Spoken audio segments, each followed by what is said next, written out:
a lot of organizations today, they claim to be customer oriented, customer centric.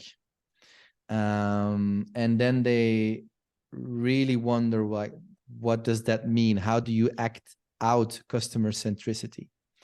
In your market, typically the customer, the patient, comes to the psychiatrist or the organization to get care.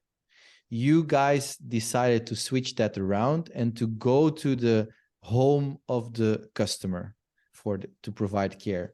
Could you elaborate on that? What is the philosophy behind it? What are the effects? What is the added value for the customer, and so on? Yeah.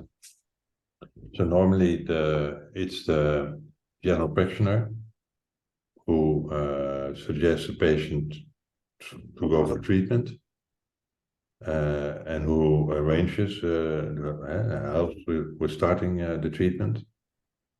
And then the patient comes in an institution, mental health care institution, where he goes through a sort of procedure. It's also start of like investigational conversations, like an intake, psychiatric investigation, and so on. And so he goes into a procedure in this institution, by which the professionals sort of come to a conclusion of what's wrong with the patient and what the treatment should be. And then the patient follows this treatment, and well, if he's lucky, then it works, and at the end of the treatment he has less symptoms. Mm-hmm. But it's very hierarchically organized in the same way as the institutions are organized. And you also have like the pyramid structure in the institution, and the same structure.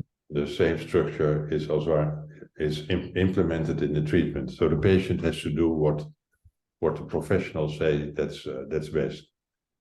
And one characteristic of that kind of treatment is that professionals talk a lot about the patient, while the patient is not present.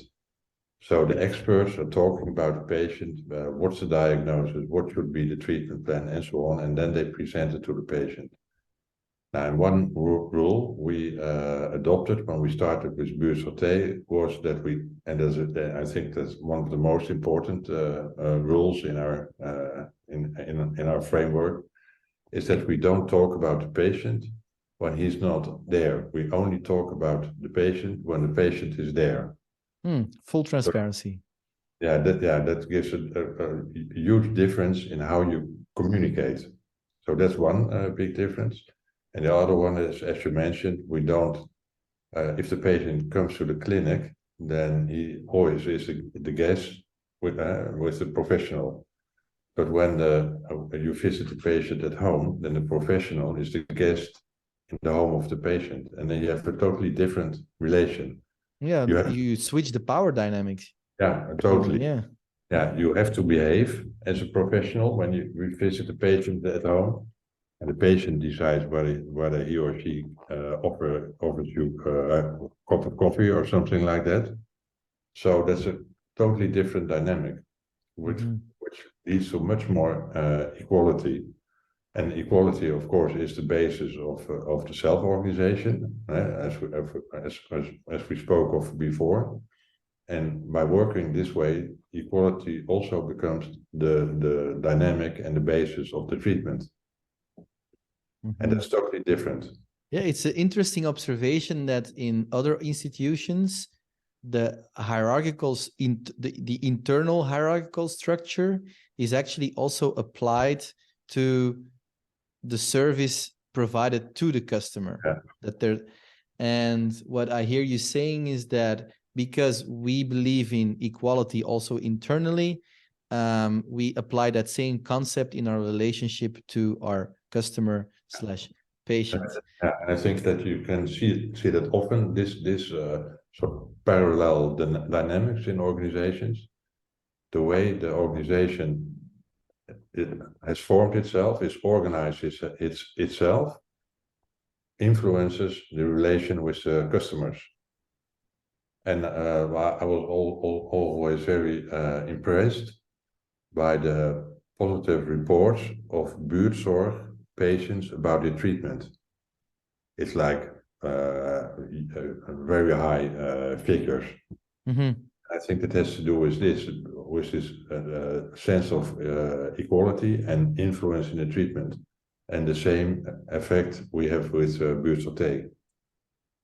Yeah, and I can also imagine that for your people, when they visit a customer at home, they get tons more non-verbal information, like what's the state of the apartment, is there food in the fridge, all kinds of things that might indicate certain things and might help them coming to a treatment. Yeah. You really there's this phrase in management theory which called zero distance to customer. Well, what you guys do is really zero distance to customer. You try to close the gap between you and the customer as much as possible. Yeah.